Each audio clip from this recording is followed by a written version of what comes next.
अस्टाकाइंटिएक्स syrup जो कि sugar free है, मैनकाइंड फार्मा द्वारा बनाया गया है। इसे सूखी खांसी में उपयोग करते हैं, जिसे नॉन प्रोडक्टिव खांसी बोलते हैं।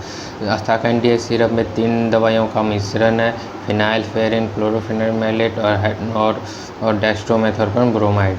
फेनाइलफेरिन एक बंद नाक खोलने वाली दवा है जो नाक बंद होने से राहत दिलाती है।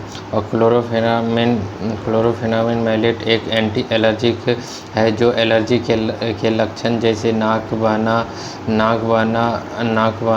आँखों में पानी आना, छींके आने से राहत दिलाती है। डेक्स्ट्रोमेथोर्पन मैलेट एक कफ सप्रेसेंट है जो मस्तिष्क में कफ सेंटर की गतिविधियों को कम करके खांसी में राहत दिलाती है।